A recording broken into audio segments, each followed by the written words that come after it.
بسم اللہ الرحمن الرحیم۔ جب بھی کسی قوم میں ناانصافی بے راہ روی حد سے بڑھ جائے، لوگ گناہ کرنے سے نہ ڈریں اور نئے گناہ ایجاد کریں تو تاریخ گواہ ہے کہ عذاب اس قوم کا مقدر بن جاتا ہے۔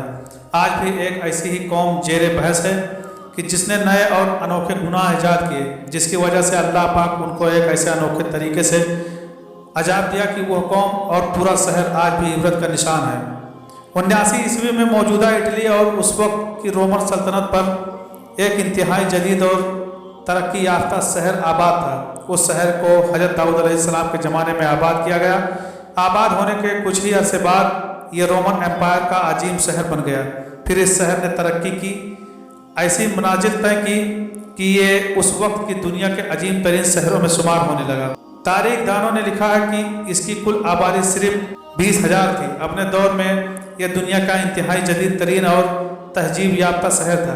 اس شہر کی عمارت بہترین نقشوں اور پختہ اینٹوں کی حامل تھی، جبکہ شہر کا نکاسی آب کا نظام بھی بہترین تھا۔ یہ بہت خوبصورت شہر تھا اور شہر کے تقریباً تمام گھر ہی 2 منزلہ عمارتوں پر مشتمل تھے۔ سڑکیں اور پتھروں سے پختہ راستے انہوں نے بنا رکھے تھے۔ شہر میں محلات، تالاب، بازار، قہوہ خانے اور عشرت کدے موجود تھے۔ شہر میں گرم پانی کے چشموں، جھرنوں، پھلدار درختوں اور دودھ دینے والے جانوروں کی بے کثرت تھی۔ ہیرے جواہرات، سونا یہاں کثرت سے موجود تھا۔ یہاں کے پیشتر لوگ رئیس تھے۔ یہ قوم جادو اور توہم پرستی میں بھی مبتلا تھی۔ اس شہر میں عبادت گاہیں، لائبریریاں، کھیل کے میدان اور عوامی مراکز بھی موجود تھے۔ شہر میں ایک بندرگاہ بھی تھا جو بہت مصروف رہتی تھی۔ یہاں سے شراب، مچھلیاں، پھلوں اور زیتون کی تجارت ہوتی تھی۔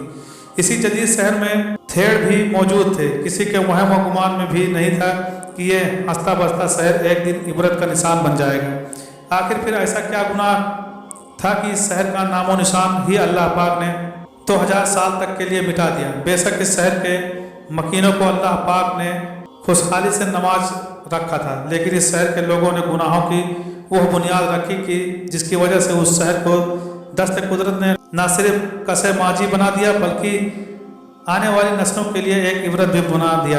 تاریخ انسانی میں قوم لوط ایسے کردار کی حامل تھی جس نے ہم جنس پرستی کو فروغ دیتے ہوئے فطرت سے بغاوت کا جرم کیا اور بالآخر عذاب الہی کا شکار ہو گئی۔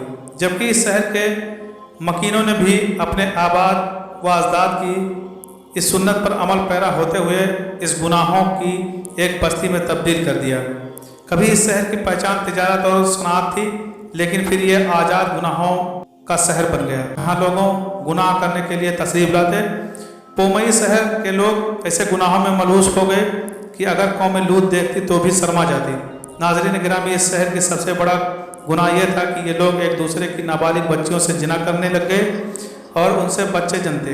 انہوں نے اپنی بیویوں کو چھوڑ دیا اور مزید کوئی شادی نہ کرتا، جس وجہ سے عورتوں میں یہ گناہ عام ہوا کہ وہ اپنی جنسی تسکین عورتوں سے پوری کرنے لگے، یہاں تک کہ اس شہر کی عورتیں جانوروں سے بھی جنسی تسکین حاصل کرنے لگیں۔ یہ شہر سوئے ہوئے آتش فساں کے ساتھ آباد تھا۔ جب ان میں یہ گناہ عام ہوا تو پھر زلزلہ آیا، لیکن لوگ معمول کے مطابق کاموں میں لگے رہے۔ پھر دوبارہ زلزلہ آیا اور آتش فسا پھٹ گیا، جس سے پومئی شہر پر پتھر کی برسات ہونے لگی۔ ویسوویس نامی اس پہاڑ سے لاوا اتنی مقدار میں نکلا کہ پورے شہر میں پھیل گئی۔ تاریخ دان حیران ہے کہ یہ سب اتنی جلدی میں ہوا کہ یہ لوگ اپنے مکانوں سے نکل بھی نہ سکے۔ آتش فسا سے دھواں اور گیس نکلنے لگی اور پورے شہر میں پھیل گئی، جس سے لوگوں کے لیے سانس لینا دشوار ہو گیا تھا۔ ساتھ ہی آتش فسا کے دہانے نے لاوا اگلنا شروع کر دیا اور یہ شہر لاؤ کی تہ تلے دب گیا۔ لاوا کئی کلومیٹر تک پھیل گیا اور اس کی موٹائی 3 میٹر سے بھی زیادہ تھی۔ اس آتش فسا کی اونچائی 1280 میٹر تھی۔ اس کی راکھ اور لاوا پومئی سے دوسرے شہر سٹابئی اور نیوسیرا تک پھیل گئی۔ صدیوں تک یہ شہر دنیا کی نظروں سے اوجھل رہا۔ پھر 1748 میں شہر حادثاتی طور پر تہ ایجاد ہوا کہ جب ایک اٹلی کے کسان نے اس بنجر زمین پر پانی کی تلاش شروع کی۔